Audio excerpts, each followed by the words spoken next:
안녕하십니까. 새생명 신우의 여러분, 이정도 목사입니다. 보시는 분이 많으시진 않은 것 같지만, 그래도 저희가 이렇게 쭉 같이 토라와 하나님 나라 공부해 보고 있는데요. 그동안 이제 보신 분들은 워밍업을 하신 겁니다. 오늘부터 본격적으로 이제 율법들, 법령들을 좀 살펴보게 될 텐데요. 법령 들어가기 전에 너무너무 중요한 부분이 이 법을 해석하는 방식, 지난 시간에 했던 거 잠깐 복습해 보도록 할게요. 이게 중요한 이유는 지난 시간에 말씀드렸지만 법이라는 것 자체는 사실 굉장히 여러 방향으로 해석이 가능한데 우리는 그 중에 어떤 해석법을 택할 것인가? 예수님이 알려주신 법의 해석 방향을 따라야 한다는 거죠. 율법은 사라지지 않는다. 율법은 완성된다. 둘째, 율법은 하나님을 위해 존재하는 법이 아니다. 하나님은 이미 율법이 아니어도 완전하신 분이시고 더 이상 무언가가 필요하지 않으신 분이시다. 율법은 하나님이 인간을 사랑하셔서 인간을 위해 주신 법이다. 자, 세 번째, 율법은 완성된 법이 아니다. 예수님께서 말씀하신 대로 하나님의 뜻은 살인하지 말라 정도가 아니라 아예 미워하지도 않고 사랑하는 것이 하나님의 뜻인데 왜 살인하지 말라고 주셨는가? 지키지 못할 법을 주면 그 의미가 없어지기 때문에 지킬 수 있는 선에서 주신 것뿐이지 그 율법 자체가 완전한 하나님의 뜻을 담고 있지는 않다. 단 우리는 그 율법을 통해서 하나님이 최소한의 조건으로 요 정도 원하시고 그리고 하나님의 원래의 뜻은 어디에 있겠구나 이런 것을 생각해 볼 수가 있는 거죠. 자, 4번 모든 율법의 핵심은 그래서 사랑이다. 율법의 의도, 법의 입법 취지가 사랑이라는 겁니다. 이것이 처음 주어졌을 때는 문자적으로 지키는 것이 중요했어요. 모든 법이 그렇습니다. 그 법이 만들어진 시대에는 문자적으로 지키는 것이 중요하죠.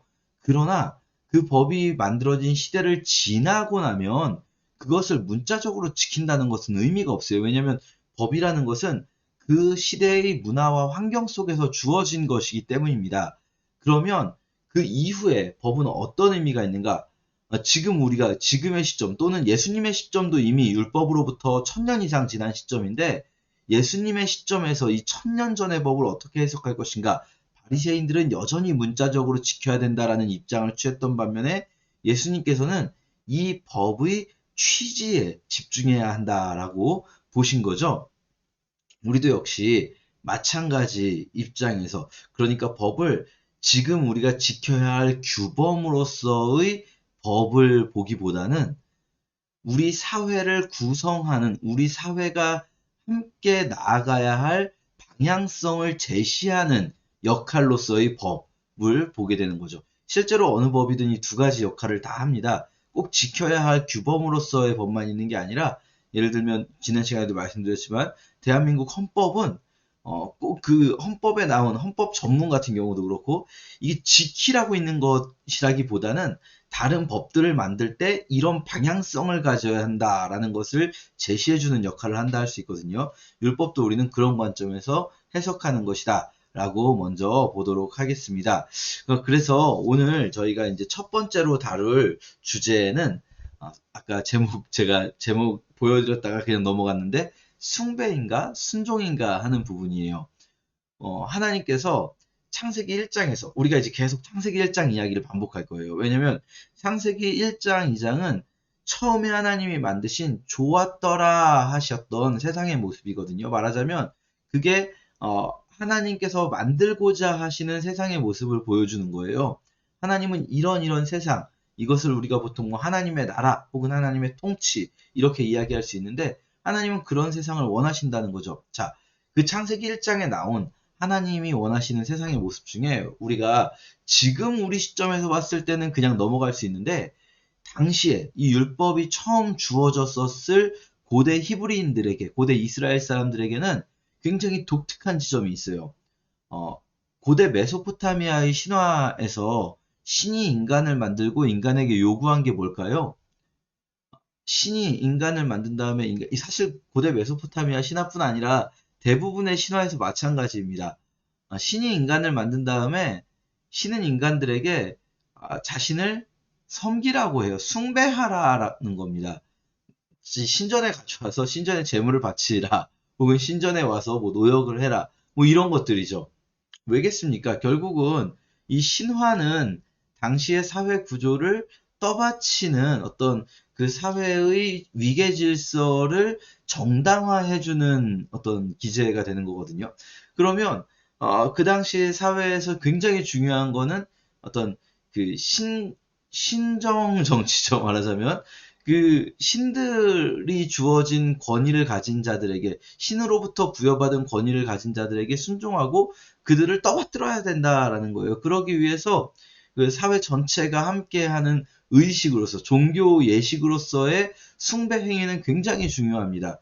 그래서 신전이 있고 어떤 그 신전에서 섬기는 사제들이 있고 그 사제들이 집례하는 예식에 따라서 신을 숭배하는 의식이 필요한 거죠.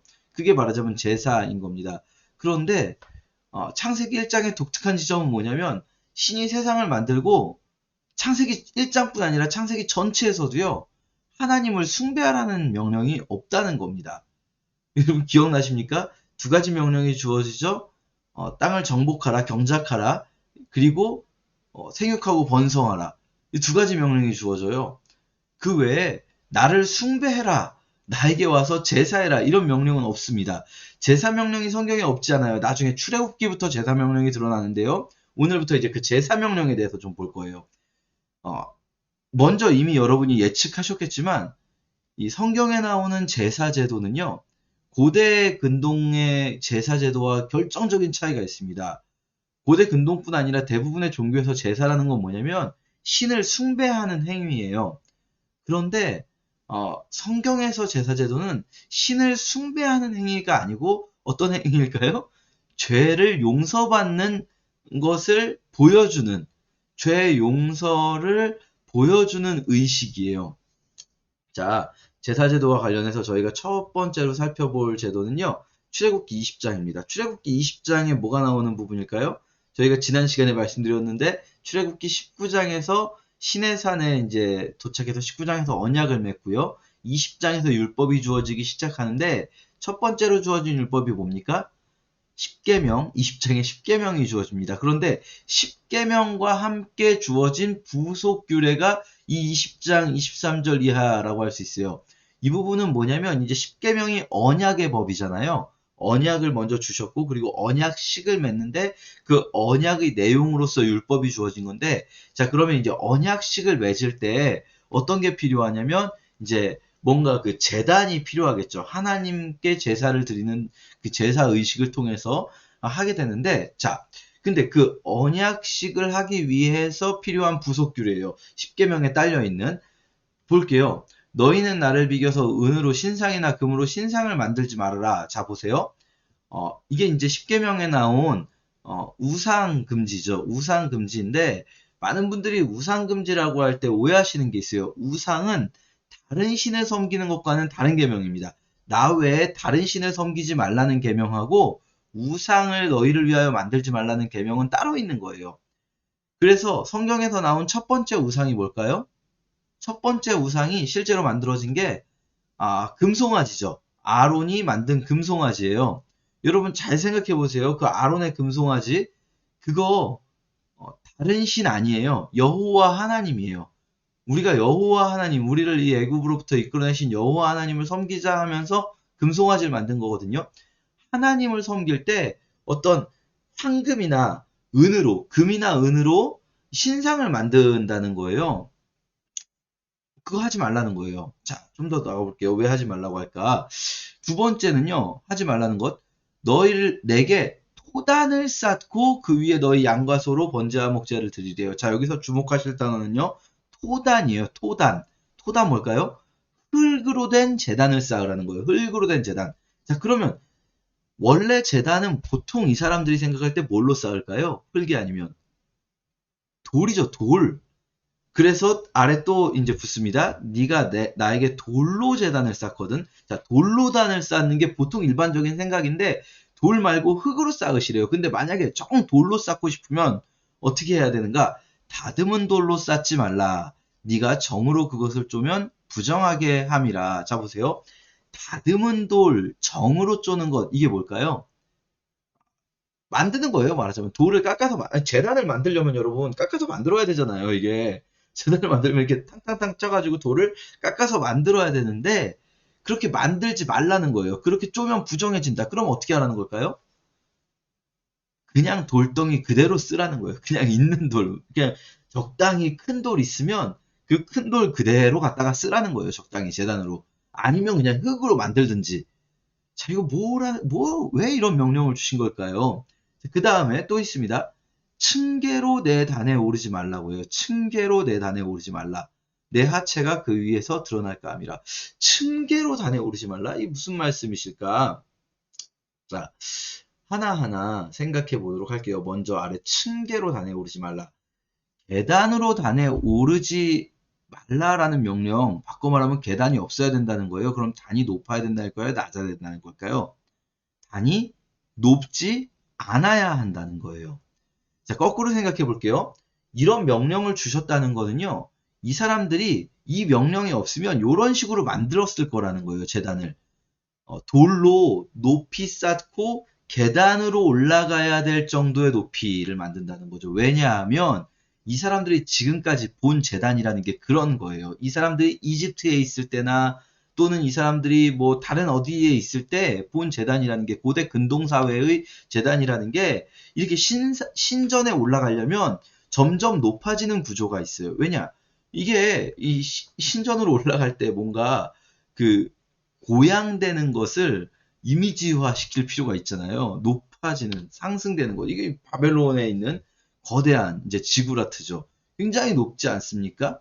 뭐 이집트의 피라미드는 뭐 말할 것도 없죠. 물론 피라미드는 재단은 아닙니다만 이런 것들이요. 여러분 생각해 보세요.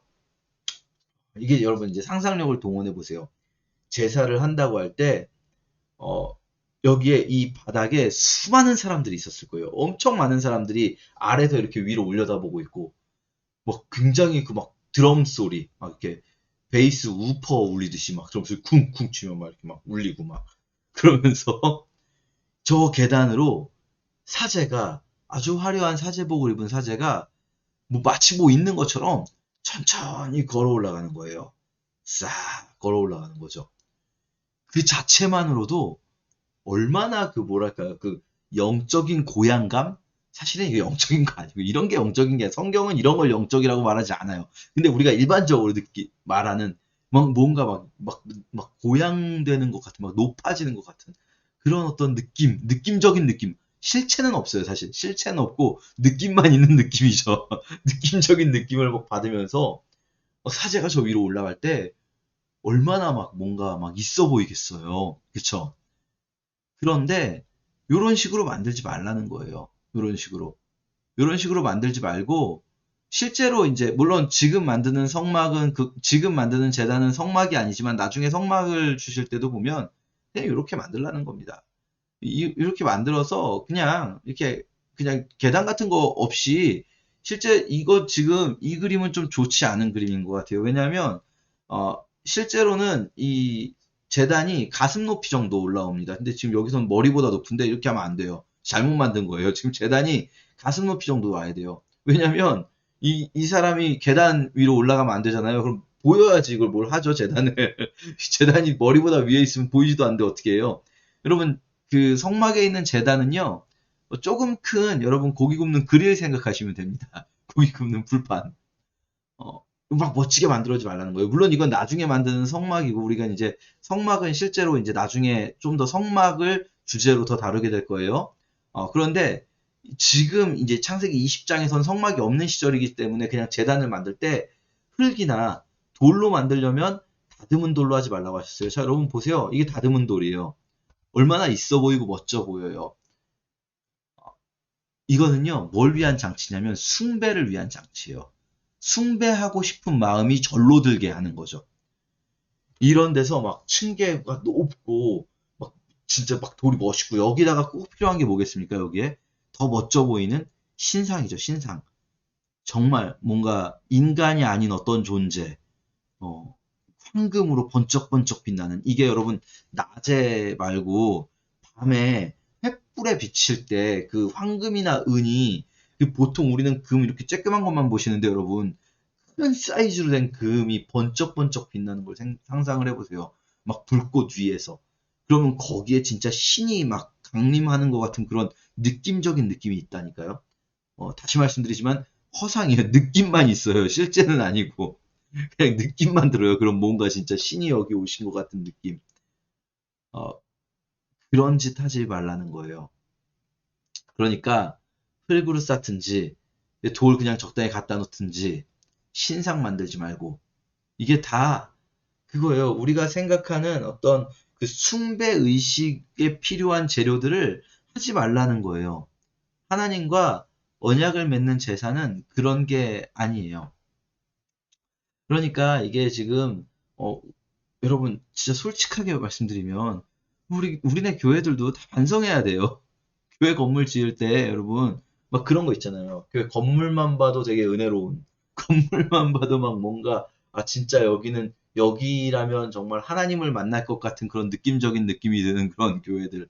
아, 사실은 뭐 지금 현대교회보다 현대교회는 뭐 그래도 실용주의적인 건축이 많지만 중세 교회들은 정말 딱 그거죠. 고딕 양식이라는 게 이 막 하늘 높이 솟아오른 첨탑하며 정말 막 보기만 해도 막 진짜 가슴이 웅장해지는 오늘도 가슴이 웅장해지고 막 뭔가 굉장히 막 내가 뭔가 신을 만난 것 같은 그런 느낌이 드는 그런 의식에 참여하는 것.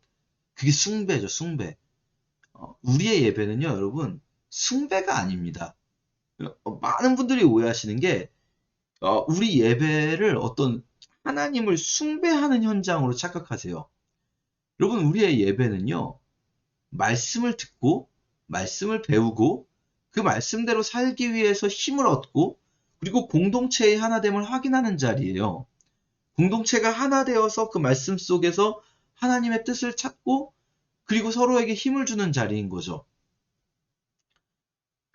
그 숭배의 그 자리가 만약에 진짜 이 예배라는 게 숭배라면 여러분 어떻게 되냐면 그 시간에, 예배 시간에 막 진짜 막 여기서 얼마나 열광적이었는가가 하나님을 얼마나 잘 예배했는가의 척도가 되는 거예요. 이 숭배라면. 근데요, 여러분, 우리가 설교 들을 때 진짜 아무리 열광적으로 설교를 들어도요, 막 눈물을 흘려도요, 막 진짜 막 눈물 흘리면서 설교 시간에 막 아멘, 아멘 해도요, 그 설교를 듣고 그것대로 살지 않으면 아무 의미가 없는 거예요, 사실은. 여러분, 그 예배에 성공했다, 이런 표현은요, 그 자리에서 막 진짜 막 예배 집중해서 막 그 잘 들었다. 이게 예배의 성공이 아니에요, 여러분. 정말 아무리 위대한 설교자라도 내가 예배를 집례하는 이 시간에 여러분이 이 예배를 잘 들으시면 당신은 예배에 성공한 겁니다라고 말할 수가 없어요. 제가 아는 정말 탁월하신 위대한 그 설교자 한 분이 이거 설교 듣는 거 여러분 아무것도 아닙니다라고 말했어요. 누구냐면 예수님이 그랬어요. 예수님의 설교조차도 예수님 마태복음 7장에서 5장에서 7장까지 산상수훈 마치신 후에 마태복음 7장에서 뭐라고 하십니까? 이거 백날 들어봐야 가서 앉으면 이 말씀대로 살지 않으면 모래 위에 지은 집이다. 말씀하셨잖아요. 예수님의 설교조차도 설교를 들을 때 얼마나 집중하냐 혹은 얼마나 막 감정적으로 고양되냐가 중요한 게 아니라 이 말씀을 어떻게 살아가느냐가 예배한다라는 거예요. 그게 하나님을 예배하는 것이라는 거예요. 근데 자꾸 그 종교들은요, 그렇게 가지 않으려고 해요. 그렇게 가면 포인트가 이 자리가 아니라 자꾸 딴 데로 새나가 버리잖아요. 그렇게 하면. 이 종교의 포인트가 자꾸 이 신전 혹은 이 장소가 아니라 자꾸 이들의 삶의 자리로 빠져나가 버리면 여기에 힘이 안 모이잖아요. 어, 당신들이 가지고 있는 에너지를, 당신들이 가지고 있는 노동력이나 당신들이 가지고 있는 어떤 재물을 여기로 모아서 여기다가 써야 된다라고 강조하고 싶은 종교들이 요런 걸 만들어요. 이거 만들려면 여러분 이거 그냥 만들어지겠습니까? 엄청난 노력이 필요한 일들이에요. 이런 것들은 여러분. 그렇지 않겠습니까? 노동력이 엄청나게 이런 거 하라는 거예요. 이게 이 종교의 본질이 되는 거예요, 사실은. 이게 숭배죠, 숭배. 어, 성막은 그런 곳이 아닙니다. 성막은 숭배하려고 만드는 곳 아니에요. 성막은요, 되게 멋져 보이는 곳이 아니에요. 딱 보시면은 이건 좀 나름대로 멋져 보이게 만들려고 되게 노력을 했어요. 이거는 이 미니어처로 만든 건데. 근데 여러분, 성막 저 껍데기 저거, 뭡니까 저거? 저 수달 가죽이에요, 수달 가죽. 해달인지 수달인지, 어쨌든 사실 수달인지 해달인지 정확히 잘 모릅니다. 물소라고 번역할 수도 있고. 저거는 이제 비를 막기 위해서, 예, 방수포예요, 방수포. 사실은 그럼 또 어떤 분들은 그렇게 생각하실 수 있어요. 아니 이스라엘이 광야에 이 출애굽 이후에 돈이 없어가지고 어차피 이스라엘이 지금 출애굽 이후에 뭐 이렇게 뭐 거대하게 꾸밀 능력이 없어서 이렇게 만든 거 아니냐? 아니에요, 여러분. 이스라엘이 출애굽할 때 이집트에서 그냥 빈손으로 나오지 않습니다. 그 10가지 재앙 통해서 굉장히 많은 은과 금 다 얻어서 나오거든요.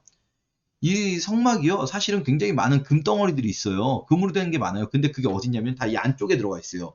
저 성막 휘장 안쪽에. 휘장 안쪽은 굉장히 화려해요. 저 안쪽으로 들어가면. 거기는 다 금으로 돼 있어요. 근데 여러분, 재밌는 건 뭐냐면요. 저기는 사람들이 못 들어가요, 저기는.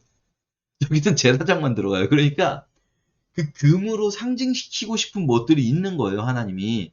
그런데 그거는 그냥 금으로 상징될 수 있는 정도면 충분해요. 그리고 사실은 보관이 오래돼야 될 필요가 있는 거죠. 금은 녹슬지 않잖아요. 그래서 보존이 오래돼야 되기 때문에 이제 도금을 합니다. 도금을 하는데, 근데 백성들한테는 안 보여요, 어차피. 그러니까 저걸 보여줌으로써 어떤 영적인 고향감을 주는 그런 장소가 아니에요, 저기는 사실.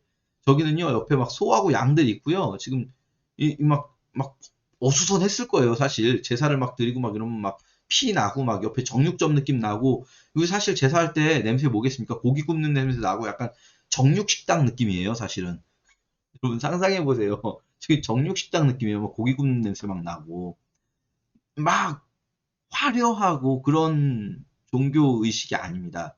자, 제가 이제 고기 얘기하니까 여러분도 각자 나름대로 성경에서 좋아하시는 구절이 있으실 텐데 제가 성경에서 가장 좋아하는 구절입니다.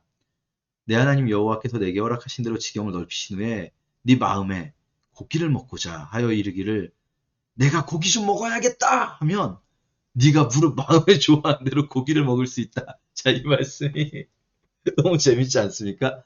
성경에 이런 말씀이 있는지 모르셨을 거예요. 아마 많은 분들이. 제가 제일 좋아하는 말씀이에요. 내가 고기 먹고 싶다. 그럼 고기를 먹는다는 거예요. 이 무슨 뜻일까요?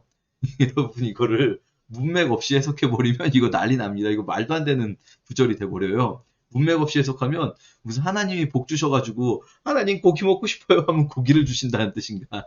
그게 아니고 자, 신명기 12장 우리가 이제 오늘 볼 두 번째 법인데요. 이 신명기 12장이 굉장히 중요한 지점인 게 신명기 법전이라고 불러요. 아까 출애굽기 20장이 이 출애굽기 법의 시작 부분이잖아요. 20장에서 24장까지 출애굽기의 법이 나오는데 신명기 12장은 신명기 법의 시작 부분이에요. 신명기 전체가 신명기 법전이 아니고요. 사실 이 앞부분은 1장부터 11장까지는 읽어보시면 아십니다. 읽어보시면 내용이 이 법을 잘 지켜라 라는 걸 계속 반복해서 말해요. 이 법을 꼭 지켜야 돼. 그리고 이 법을 가르쳐야 돼. 이렇게 그 법전의 서론격이에요. 법전의 서론격이 이제 앞부분에 있고 12장부터 26장까지 신명기 법전이 있습니다. 여기는 이제 진짜 법으로 되어 있는 부분이에요. 자, 신명기 12장 첫 번째로 나오는 법이 중앙성소규례라는 거예요. 중앙성소규례. 자, 이 중앙정부규례는 뭘 제시하냐면 제사라는 것을 제시합니다. 물론 제사에 대해서 가장 중요한 부분은 이제 성막, 우리가 레위기 앞부분의 성막을 볼 때, 성막과 제사법들을 볼 때, 이제 나중에 다루게 될 텐데, 오늘 이 부분 좀 재밌습니다. 중앙성소규례는 뭐냐면요. 12장에 이렇게 되어 있습니다. 니네가 이제 가나안 땅에 들어가거들랑, 그 가나안 땅에 사는 사람들처럼 하지 말아라. 니네가 그 가나안 땅에 사는 민족들을 보면 그들은 어떻게 되냐면요. 높은 산이든지 작은 산이든지 푸른 나무 아래든지 막 그런 곳마다 걔네들은 제단을 다 만들어 놨어요. 산이 좀 높아? 여기 뭔가 신성한 자리가 돼. 제단을 만들고. 산이 좀 작아도 어쨌든 있으면 막 만들고. 큰 나무가 있어? 그럼 거기 제단을 만들고. 이거 딱 우리 성황당 생각하시면 돼요. 성황당. 그런 걸 막 만드는 거예요. 근데 그거 다 없애버리라는 거예요. 없애버리는 게 중요한 게 아니에요, 여러분. 없애버리고 그 자리에 여호와를 위한 제단을 만들까요? 아니에요. 그렇게 하지 말라는 거예요. 그런 생각하기 쉽거든요. 자, 여기가 여태까지는 여기에 이방 신의 제단이 있었어. 이거 없애버리고 이제부터 여호와의 제단을 만들자. 여호와께 제사를 드리자. 이렇게 가기 쉽잖아요. 그러지 말라는 거예요. 그러지 말고 5절에 보시면 오직 너희 하나님 여호와께서 자기 이름을 두시려고 택하신 그곳 딱 한 군데 중앙성소에서만 제사를 드릴 수 있다는 거예요. 오직 너희는 아무 곳에서나 제사를 드리지 말고 딱 한 곳, 너희 한 지파 그곳에서 제사를 드려라. 그래서 이제 처음에는 에브라임 지파 땅의 실로고 나중에는 그것이 이제 유다 지파로 넘어오게 되죠. 그래서 예루살렘으로 나중에 가게 되는데 이걸 이제 중앙성소 규례라고 합니다. 이 중앙성소 규례를 주시는 와중에 15절 그리고 아까 보셨던 20절이 있는 거예요. 고기 먹을 수 있다.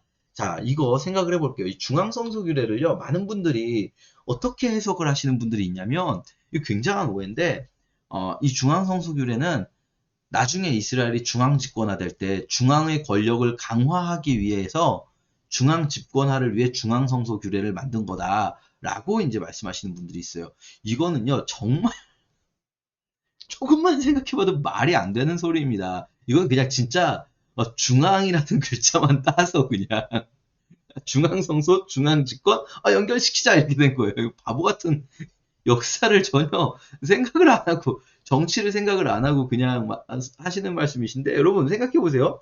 어떤 상황이냐면 우리가 교회라고 해볼게요. 교회가 전국에 막 많이 있는데 교회를 전국에 있는 교회를 다 없애고 예배는 서울에 있는 딱 한 교회에서만 예배를 드린다라고 정해버리는 거예요. 지방은 이제 예배를 드릴 수 없다라고 해버리는 거예요. 그럼 어쩌라는 거죠? 지방 사람들은?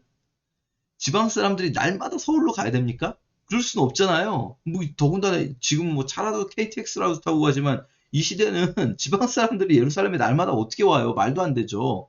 못 옵니다.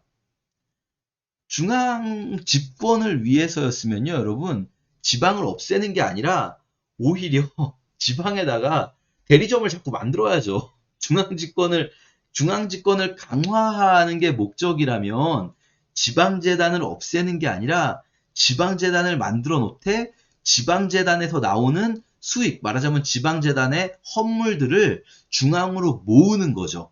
그게 중앙집권을 위한 거죠. 여러분, 이런 식으로 사업하시면 망해요.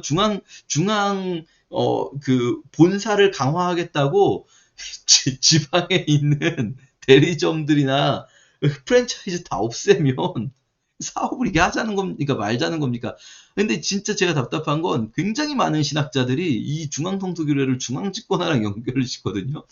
정말 신학만 너무 하시고 상식이 좀 부족하신 것 같다라는 생각. 죄송합니다. 이렇게까지 말하면 안 되는데 답답해서 그렇습니다. 자, 어쨌든 이 중앙성수교례는요. 조금만 상상해 보면 여러분 알 수 있어요.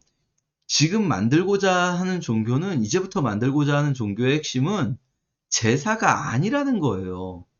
여러분 생각해 보세요. 지방에 있는 사람들도 원래는 맨날 제사를 드리고 싶을 거 아니에요. 맨날. 제사를 드리고 싶은데 제사를 드리고 싶진 않을 수도 있죠. 어쨌든 제사를 드려야 한다라고 자꾸 강조를 했을 거 아니에요. 그 전에 종교들은 어느 종교나 마찬가지예요. 그러니까 제단이 곳곳에 있는 거예요. 성황당이 곳곳에 있어야 되는 거예요. 근데 그거 다 없애라는 거예요. 그럼 지방에 있는 사람들이 종교 생활을 하는 건 이제부터 그들의 신앙 생활은 제사가 아닌 거예요. 왜냐면 제사를 할 수가 없잖아요. 지방에서는. 이 종교는 제사를 위한 종교가 아니라는 거예요. 많은 분들이 구약은 제사의 종교고 신약은 은혜의 종교라고 오해하세요. 이거 진짜 큰 오해입니다. 왜냐면 그건 현대적인 관점에서 구약을 보는 거예요. 여러분 생각해 보세요. 동시대적인 관점에서 내재적 관점으로 구약을 해석한다면 그 시대에는요. 전 세계 어느 고대 종교든 제사 중심의 종교예요. 결국은 뭐 신이 뭘 먹는다는 거 아닙니까? 신이 배가 얼마나 고픈지 신한테 뭘 주려고 해요, 자꾸. 신이 화가 났다고 신의 진노를 풀기 위해 제사를 막 하고. 근데 여러분 생각해 보세요. 어, 구약은요, 이 나라 하나에, 그냥, 도시 하나가 아니고 나라 하나에 딱 한 군데 재단만 남겨놓겠고, 다 재단을 없애버리겠다는 거예요. 그러면 지방에 있는 사람들의 신앙생활은 이제부터 어떻게 합니까? 지방에는 신앙생활 안 할까요? 아니죠. 레위인들이 이제 여호수아에서 땅 분배를 받을 때 12개 지파에 4개씩 해서 48개 성읍으로 레위인들이 뿔뿔이 흩어집니다. 나머지 지파들은 모여 살거든요. 지파별로 모여 살아요. 레위인들은 48개 성읍으로 뿔뿔이 흩어져요. 골고루 흩뿌려져요. 왜 그럴까요? 레위인들이 이제부터 할 일은 뭐냐면요. 율법을 가르치고 그리고 그 율법대로 재판을 하는 역할을 해요. 레위인들은 율법을 가르치는 거예요. 곳곳에서. 많은 분들이 레위인이 제사 섬긴다고 하시는데요. 여러분, 레위인이 얼마나 많은데 예루살렘 제사를 섬기는데 그 많은 레위인이 다 필요하겠습니까? 그게 아니고, 레위 지파가 돌아가면서 반열에 따라서 돌아가면서 이 중앙 성소에 가서 예루살렘이든 실로든 가서 제사를 섬기는데 한 사람당 1년에 한 번 꼴밖에 안 돼요. 레위인 한 사람이 1년에 진짜 몇 번, 1년에 한 번, 두 번 이렇게 가가지고 중앙 성소를 섬기는 거고 나머지는 뭡니까 레위인들이? 레위인은 율법을 가르치고 율법대로 재판하면서 율법을 지키게 하는 역할을 해요. 자, 이 종교는 숭배를 하라고 하는 종교가 아니라 순종하라고 하는 종교예요. 너희가 해야 될 일은 너희의 예배, 너희가 신을 섬기는 방법은 모여가지고 나를 막 섬기겠다 싶고 니네들 모여가지고 어떤 의식을 하면서 종교 의식을 하면서 날 섬기는 그게 아니라 내가 너희에게 준 법대로 내가 원하는 뜻대로 세상에서 살아가라는 거예요. 그게 하나님이 원하시는 거예요. 그래서 창세기 1장에서도 땅을 경작하고 정복해라. 그리고 생육하고 번성해라. 이런 명령을 주신 거예요. 자, 그래서 이러면 이제 무슨 문제가 생기냐면요. 이 중앙성소 규례에 따라오는 문제가 있어요. 그게 뭐냐면 고대인들의 사고방식 속에서는요. 고기는 그냥 먹지 않았어요. 그러니까 보통 채식은 그냥 하는데 육식을 할 때는 고기를 잡으면 항상 신에게 먼저 바쳐요. 신에게 바친 후에 그 다음에 이거는요. 이 시대만 그런 게 아니라 나중에 1000년이 지나서 이 1세기가 돼도 비슷해요. 신에게 바친 후에 일부를 마치 세금 떼듯이 일부를 떼고 나머지가 이제 그 일반 시장에 나옵니다. 정육점에 나오고 그러는 거죠. 물론 안 그런 고기도 일부 있을 수 있지만 대부분 그래요. 그러니까 내가 고기를 먹으려면 신에게 먼저 바쳐야 된다라는 생각이 있는 거예요. 그러면 이제 중앙성소규례는 굉장히 문제가 생기죠. 고기를 먹을 수가 없는 거예요. 지방 사람들은. 그렇지 않습니까? 신에게 바쳐야지 제사를 지내야 고기를 먹을 수가 있는데 제단이 없으면 고기 어떻게 먹죠? 거기에 대한 대답이 제가 좋아한다고 했던 20절이에요. 그냥 네가 땅이 넓어지면은 중앙성소에 못 가잖아요. 고기를 먹고자 나 고기 먹고 싶은데 하면 어떻게 하라고요? 그냥 먹으라고요. 그냥 제사 안 해도 괜찮아. 제사 안 해도 괜찮으니까 그냥 먹으라고요. 21절에 그 여호와께서 자기 이름을 두시려고 택하신 곳이 멀거든 그냥 여호와께서 주셨다. 여호와께서 주신 거예요. 여호와께서 주신 소와 양을 그냥 하나님이 주셨습니다. 감사합니다 하고 먹으라고요. 그냥 각성해서 먹을 때 정한 자나 부정한 자나 상관이 없어요. 막 이게 왜 그러면 이 정한 자나 부정한 자를 물어나고 이게 무슨 말이냐면 제사를 드리면서 내가 정결해지고 그 정결한 사람만이 고기를 먹을 수 있다. 뭐 이런 생각을 할 수 있잖아요. 아니에요. 그냥 고기 먹고 싶으면 그냥 먹으라는 거예요. 고기 먹는 거 그런 거 아니 그냥 먹으라는 거예요. 여러분. 얼마나 은혜롭습니까? 저는 고대 사회에 살았으면 정말 제 인종에 관계없이 무조건 이 종교로 갔을 것 같아요. 저는 고기를 먹기 위해서라도. 고기를 마음대로 그냥 먹으면 된다. 제사 안 드려도 괜찮다. 이게, 이게 중앙성소 규례예요. 이 중앙성소 규례를 보면 저희가 확실하게 알 수 있어요. 순종이 제사보다 낫다. 하나님이 원하시는 건 어떤 숭배가 아니다. 단, 제사를 딱 한 군데만 남겨놓으셨어요. 이거는 다른 목적이에요. 이걸 통해서 어떤 신을 숭배한다거나 이걸 통해서만 어떤 죄사함이 가능하기 때문이 아니라 보여주는 어떤 교육 자료예요. 우리는 항상 죄의 용서가 필요하다. 우리는 항상 죄를 짓고 산다. 나의 죄를 위해서 누군가 죽는구나. 라는 것을 보여주죠. 물론 그 외에도 몇 가지, 또 화목제 같은 경우는 이 고기를 나만 먹는 게 아니라, 원래 고대사에서 당연히 가난한 사람은 고기 먹을 일이 없지 않았겠습니까, 여러분? 가난한 사람이 고기 먹을 일이 뭐가 있겠어요? 하지만 고기를 함께 먹어야 한다. 화목제물은 같이 먹어야 돼요, 무조건. 왜냐면 이게 한 마리 잡고 나면은 소 한 마리를 잡았을 때 3일 안에 다 먹어야 되고 3일이 지나면 다 버려야 되거든요. 절대로 우리 가족끼리만 먹어서는 소 한 마리를 3일 안에 먹기 힘들어요. 그러니까 이거 같이 먹으라는 거예요, 같이. 물론 그 외에도 11조 규례나 우리 이런 것들도 나중에 살펴보실 텐데 11조는 여러분 그 재물이 아닙니다. 많은 분들이 오해하세요. 11조 재물 아닙니다. 11조는 따로 있어요. 11조라는 게 이 재단에 바치는 재물의 개념이 아니에요. 11조는. 자, 어쨌든 저희들이 그런 규례들을 나중에 이제 차례차례 살펴보도록 하겠습니다. 오늘은 여기까지 두 가지 법 이제 살펴보면서 하나님께서 원하시는 것은 숭배가 아니라 순종이다 해봤습니다. 감사합니다.